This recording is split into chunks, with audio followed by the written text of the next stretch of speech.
There is a number that has been sitting with me, and I cannot seem to put it down. Not 1820, the year they tell us Antarctica was not 1959, the year 50 nations signed the treaty that locked it away. The number I keep returning to is much older and much quieter, and in some much more uncomfortable than either of those. The number is 34 million. 34 million years ago, according to the official scientific record, Antarctica began to freeze. That is the answer the textbooks give.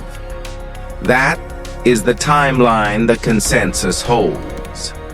And for a long time, I accepted it the way you accept most things you were never given a reason to question, which is to say, completely, and without noticing that I had. Then I started to look at the math. I want to be careful here, because the math is the thing that most people skip past, and I think it is the only thing that actually matters. Not the maps, not the expeditions, not the treaties, though we will get to all of those. The math is where this story either holds together or falls apart. And what I found when I looked at it carefully was something I have not been able to stop thinking about since. Here is the problem. The Antarctic ice sheet, as it exists today, averages roughly 2 kilometers in thickness. In the deepest interior basins, it reaches close to 5 kilometers, nearly 3 miles of compacted, layered ancient ice pressing down on the bedrock with enough weight to have depressed the continental crust by hundreds of meters.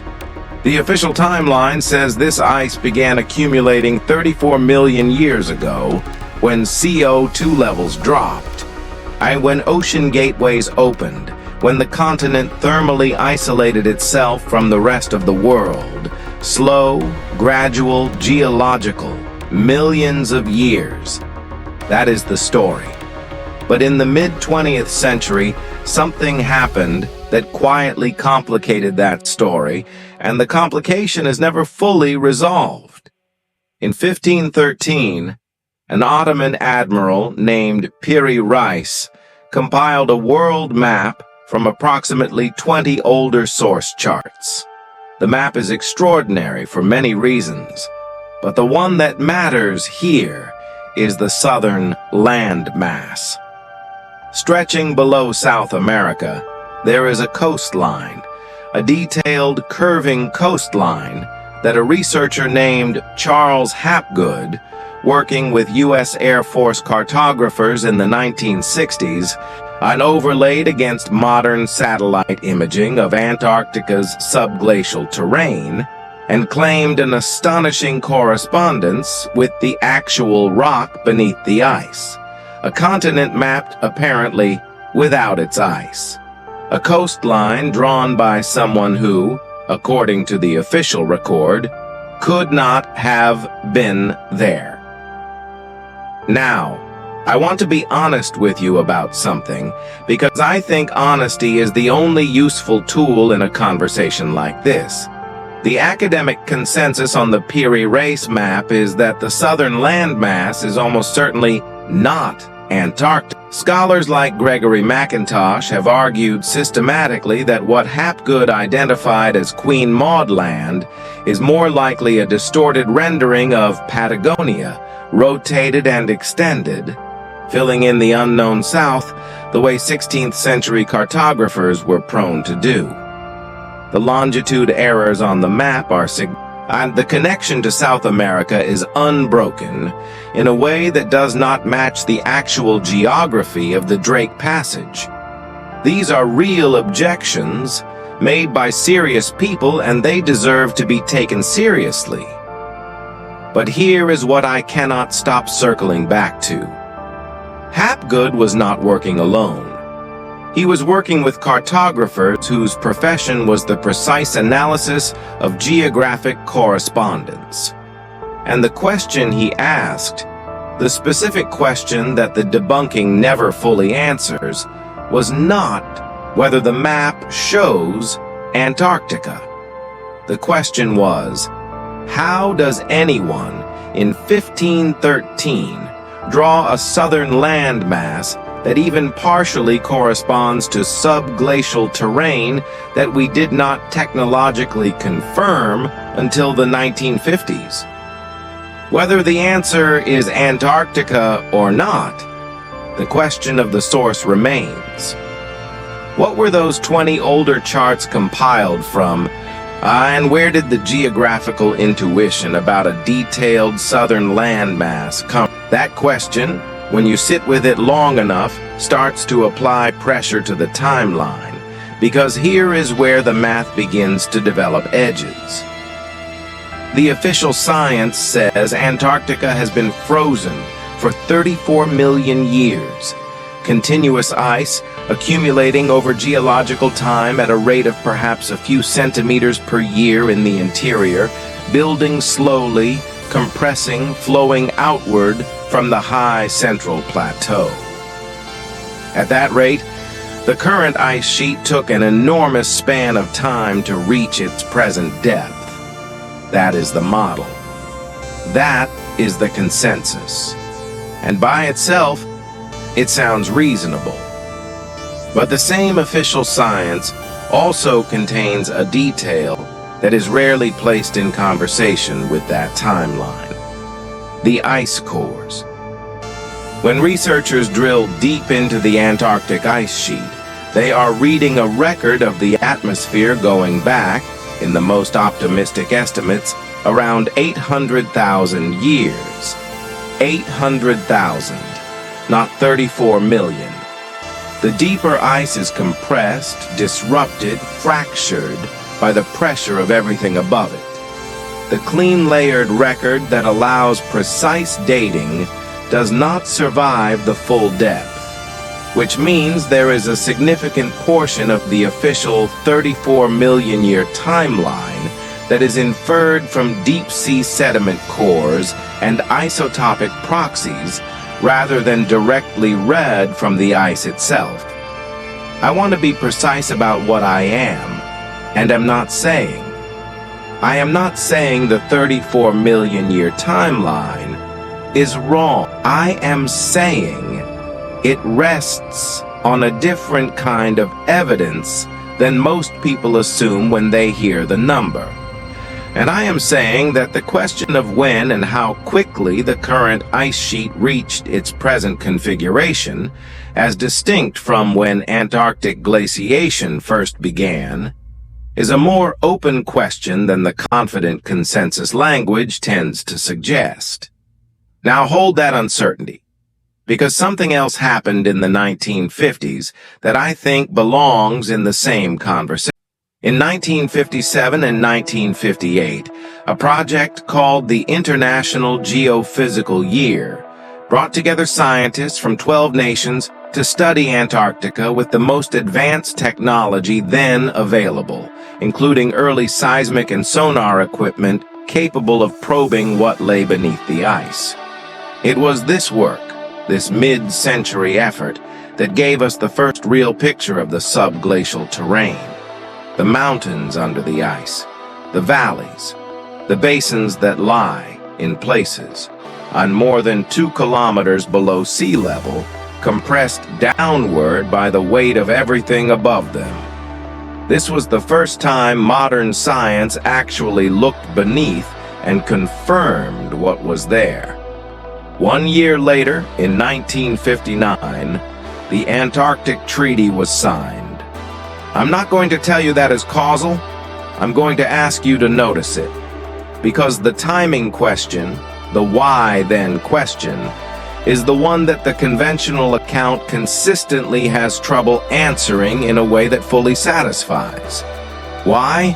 In the same decade that we first technologically peered beneath, did 50 nations reach an unprecedented agreement to formalize access restrictions, prohibit independent mineral extraction, and essentially establish Antarctica as the one place on Earth that cannot be freely explored by an individual with the resources and motivation to go. People climb Everest recreationally. They sail to the most remote islands on the planet in small boats. They cross deserts alone. But Antarctica has a treaty.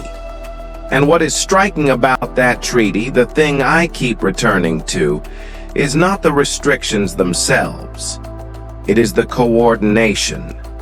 50 nations, mid-Cold War, disagreeing about virtually everything, agreeing about this quickly, consistently, and with a durability that has held for over 60 years. Something generated that level of agreement. Something was found, or something was known, or something was feared that made the cost of disagreement on this particular question higher than the cost of setting aside every other geopolitical tension. What was it? I want to return to the math one more time, because I think it is the key that the other videos in this conversation keep walking past without quite turning. There is a detail in the glaciological record that I find genuinely difficult to account for within the conventional framework. The ice cores suggest that during certain periods in the relatively recent geological past, perhaps within the last 100,000 years, parts of Antarctica experienced conditions different from today. Not dramatically different. Not palm trees and summer beaches, but measurably, meaningfully different. There are sediment layers. There are organic traces. There are signs in places that the relationship between ice and land was not always what it is now. None of that is secret. All of that is in the literature, though it does not tend to make its way into the popular account. And when you place it next to the cartographic tradition of a mapped southern landmass, next to the specific claim that the Piri Reis chart reflects source material whose origin has never been satisfactorily explained, next to the precise timing of the treaty's formation in the decade the subglacial terrain was first confirmed, something starts to take shape that I cannot quite dismiss.